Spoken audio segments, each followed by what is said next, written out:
ఢిల్లీ పర్యటనలో ఉన్న తెలంగాణ నీటిపారుదల శాఖ మంత్రి ఉత్తమ్ కుమార్ రెడ్డి అంతర్రాష్ట్ర నదీ జలాల వివాదాలపై కీలక ప్రకటన చేశారు. ఏపీ ప్రభుత్వం చేపడుతున్న అక్రమ ప్రాజెక్టులను అడ్డుకునేందుకు చట్టపరంగా పోరాడతామని ఆయన స్పష్టం చేశారు.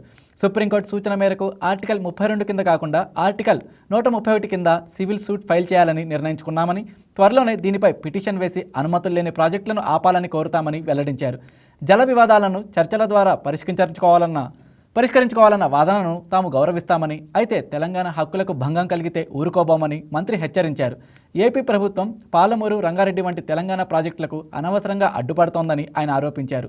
పోలవరం ప్రాజెక్టు నిర్మాణంలో అనేక ఉల్లంఘనలు జరుగుతున్నాయని, కేంద్రం ఇచ్చిన సాఫ్ట్ వర్క్ ఆర్డర్ను కూడా ఏపీ ప్రభుత్వం అమలు చేయడం లేదని మంత్రి విమర్శించారు.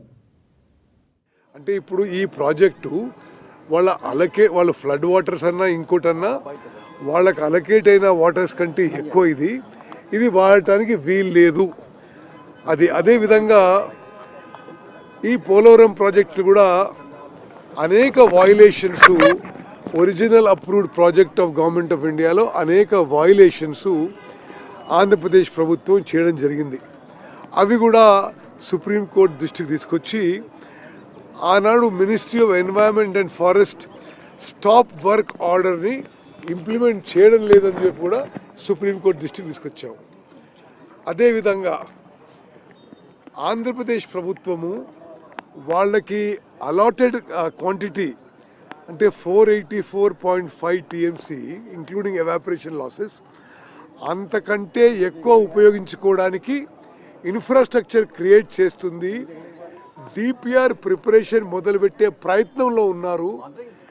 డిపిఆర్ ప్రిపరేషన్కి సిడబ్ల్యూసి అనుమతి ఇవ్వలేదు ఇప్పటివరకు. ప్రీ ఫీజిబిలిటీ రిపోర్ట్ కూడా ఇన్ ప్రిన్సిపల్ కన్సెంట్ కూడా ఇవ్వలేదు. కానీ మీరు ఇది పూర్తిగా ఆపాలని చెప్పి తెలంగాణ ప్రభుత్వం తరఫున అభిషేక్ సింఘ్వి ఈరోజు వాదించాడు. అదేవిధంగా there is blatant violations of AP Reorganization Act of section 84 and 85 which require approvals from diverse other stakeholders and statutory bodies. అంటే ఆంధ్రప్రదేశ్ ప్రభుత్వము Godavari river management board, Krishna river management board, ministry of Jal Shakti, Polavaram project authority, apex council, ministry of environment ఇవి ఏమీ approvals లేకుండా ముందుకు పోతుంది. అంటే ఇప్పుడు ఈ ప్రాజెక్టు వాళ్ళ ఫ్లడ్ వాటర్స్ అన్నా ఇంకోటన్నా వాళ్ళకి అలకేట్ అయిన వాటర్స్ కంటే ఎక్కువ ఇది వాడటానికి వీలు లేదు. అదేవిధంగా ఈ పోలవరం ప్రాజెక్టు కూడా అనేక violations, original approved project of government of ఇండియాలో అనేక వయలేషన్స్ ఆంధ్రప్రదేశ్ ప్రభుత్వం చేయడం జరిగింది. అవి కూడా సుప్రీంకోర్టు దృష్టికి తీసుకొచ్చి ఆనాడు ministry of environment and forest stop work ఆర్డర్ని ఇంప్లిమెంట్ చేయడం లేదని చెప్పి కూడా సుప్రీంకోర్టు దృష్టికి తీసుకొచ్చాము.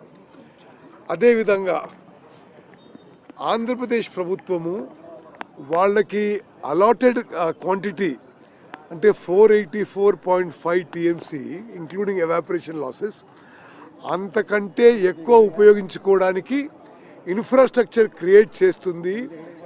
డిపిఆర్ ప్రిపరేషన్ మొదలుపెట్టే ప్రయత్నంలో ఉన్నారు. డిపిఆర్ ప్రిపరేషన్కి సిడబ్ల్యూసి అనుమతి ఇవ్వలేదు ఇప్పటివరకు.